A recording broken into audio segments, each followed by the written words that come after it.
আজকে হঠাৎ করে চলে গেলাম ইরফানদের বাড়ি, কিন্তু কেন গেছিলাম সেটা যদি জানতে হয় তাহলে কিন্তু পুরো ভিডিওটা দেখতে হবে। তো এখন আমরা যাচ্ছি চা খেতে, আর চা খেতে যেতে যেতে দেখছি রাস্তায় এটা তৈরি হচ্ছে, অনেক আগে থেকেই তৈরি হচ্ছে, কিন্তু কি তৈরি হচ্ছে সেটা আর জানি না। মুড়িঘাটা ব্রিজে আমরা কিছুক্ষণ দাঁড়ালাম, দেন ওখানে কিছু ভিডিও বানালাম, আর দেখতেই পাচ্ছ আমাদের কিছু কিউট কিউট ফ্যানদের সঙ্গে দেখা হয়ে গেছিল, আরো অনেক লোকের সাথে দেখা হয়েছিল, কিন্তু সেগুলো ভিডিও করা হয়নি। আর তোমরা ভাবছো এখানে পাগলির মতন কেন হাসছি, তো এখানে যে বাচ্চাগুলো যাচ্ছিল বলছে জিপ্রিন্দি অ্যান্ড ইফরান্দা, তো ওই জন্য আমি খুব হাসছিলাম। মানে আমি একটা জিনিস বুঝি না, আমার তো নাম ওই দুটো ওয়ার্ড, ঠিক আছে, তা তোমাদের বলতে কি সমস্যা হয়? কেউ ডিম বলে দিচ্ছে, কেউ জিপ্রিন বলে দিচ্ছে, কেউ জিন্দেগি বলে দিচ্ছে। মাঝে মাঝে অনেক দুঃখ হয় যে তোমরা আমার নামটাও বলতে পারো না। তো যাই হোক, এখন দেখতে পাচ্ছ আমরা চলে গেছিলাম নার্সারিতে, আর এখানে অনেক রকমের গাছ আছে।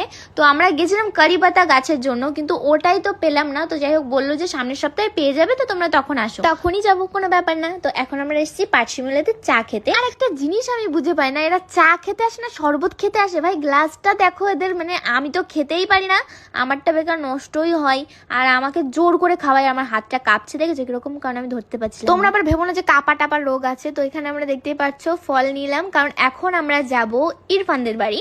আর ইরফানদের বাড়ি যাওয়ার কারণটা হলো, আর ইরফানের দিদা অনেকদিন ধরেই বলছিল যে আমার সাথে দেখা করবে, তো সেটা হচ্ছিল না, তো ওই জন্য চলে গেলাম আমি। আর মুস্কানের সাথেও দেখা হয়ে গেল, আর দেখতে পাচ্ছ ও বিড়াল নিয়ে খেলা করছে। আর এখানে দিদা আমাকে ধরে খুব কান্না করছিল, যাই হোক অনেক ভালোবাসে, সেই জন্য হয়তো চোখ দিয়ে জল বেরিয়ে গেছে। আর অনেক কারণ থাকে অনেক কিছুর পিছনে, যেগুলো বলা যায় না। তো যাই হোক, এখন আমরা দেখতে পাচ্ছ এখানে আমরা খাওয়া দাওয়া করছিলাম।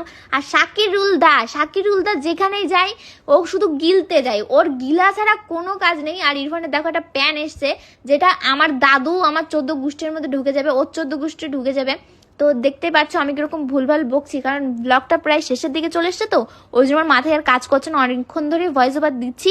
তো যাই হোক, তোমাদের যদি খারাপ লাগে তাও ভালো ভালো কমেন্ট করে দিও। মানে বুঝতে পারছো, যদি এই প্যান্টটা পরি তাহলে এর মধ্যে আমাকে আর খুঁজে পাওয়া যাবে না। তো এখন আমরা চলে যাবো বাড়ি। আর ভিডিওটা কেমন লাগছে অবশ্যই কমেন্ট করে জানিও, ভালো লাগলে লাইক কমেন্ট শেয়ার করে দিও। ও সাবস্ক্রাইব করতে বলিনি বলে সাবস্ক্রাইবও করবে না, তাই না? সাবস্ক্রাইব করো আর ফলো করো। আর